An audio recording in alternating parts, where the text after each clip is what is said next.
Tinapon siya sa dagat. Saan natin hahanapin ang katawan niya kung itinapon siya sa dagat? Alam ko kung saan siya matatagpuan.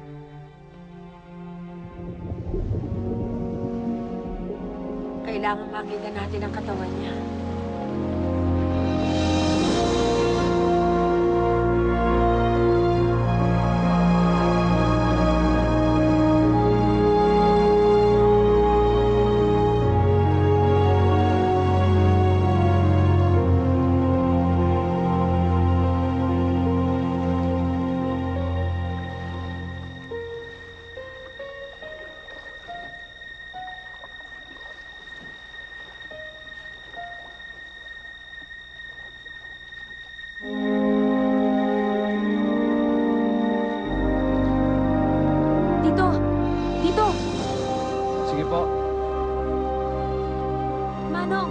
Diyan sa bandang ilalim niya, nakita ko yung sako. Oo, sigurado ko. Diyan.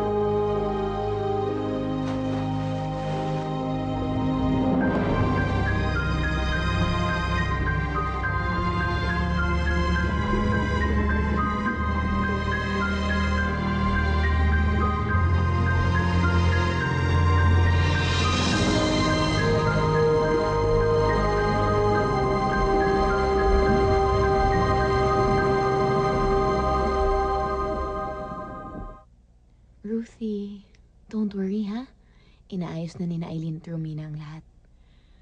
Naalala mo pa ng mga bata tayo. Lagi ka naming baby doll. Lagi ka naming binibihisan, parang Barbie. And you're okay with it. Even when I put makeup on you when you were only 4.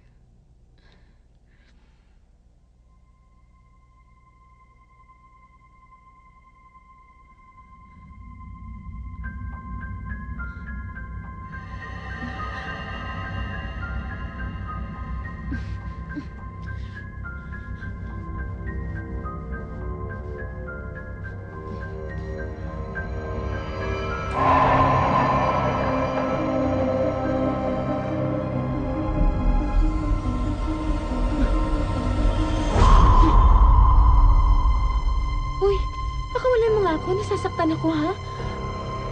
Ruth! Andiyan na siya. Magtago ka na.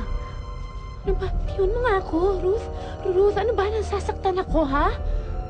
Ruth! Ruth! Ruth! Ruth, ano ba? Ruth! Ano ba? Ruth! Ruth!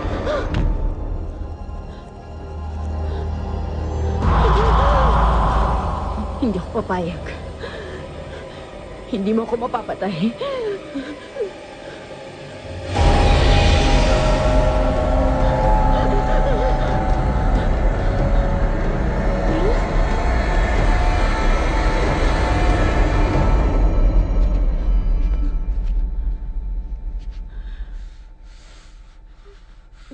Ruth? Andiyan na siya! Magtago ka na!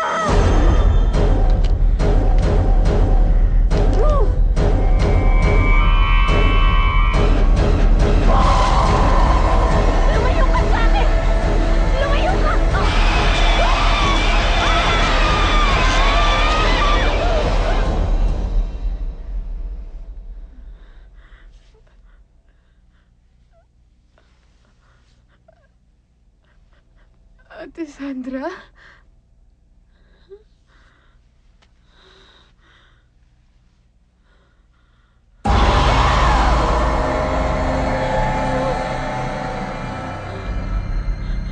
Ate Sandra?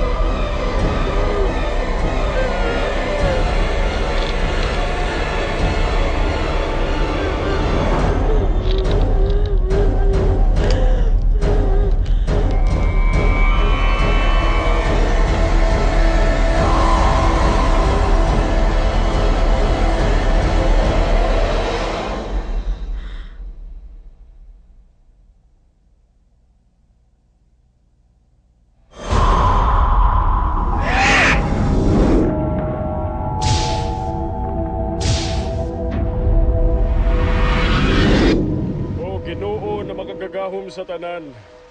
Kaluy-a og dawati ang kalag ni Magda. Pasaylua sa tanan kanyang mga sala.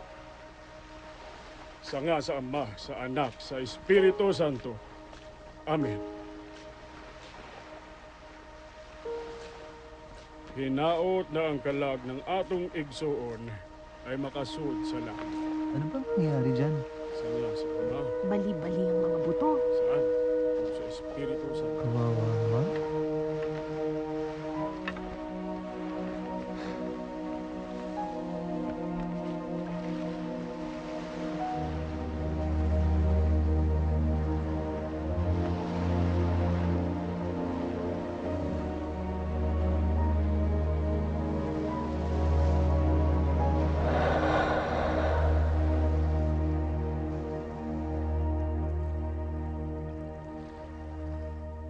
Dito naman talaga gusto ni Sandra na mahalibing.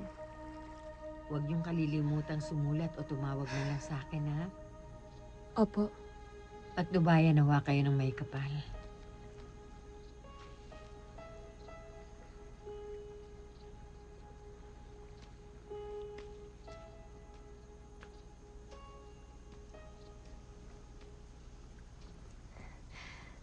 Huwag kang mag-alala.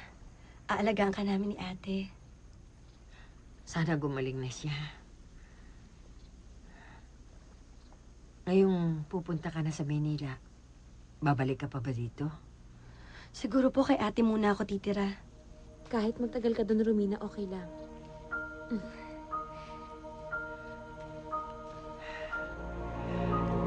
Ingat kayo, ha?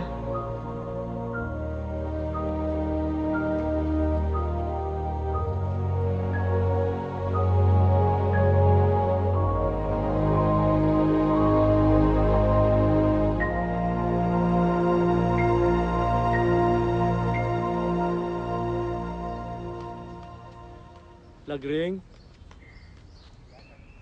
Mario? Bakit ho? nasan ba sina Romina? Kaalis lang ho. Babalik na ng Maynila. Naku, Lagring, kinakabahan ako. Mula nang malaman kong si Magdang Ahas ang sinasabi nilang pumapatay, hindi ako naniniwala. Anong ibig niyong sabihin? Kilala ko ang pamilya ni na Magda.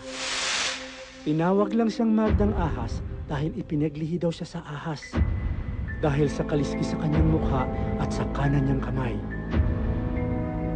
Pero hindi lamang din ang diferensya sa kanyang kaanyuan.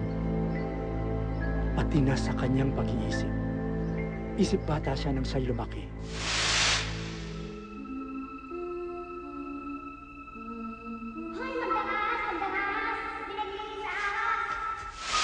Hindi ako naniniwala na siyang may kagagawan sa mga nangyayari kina Romina.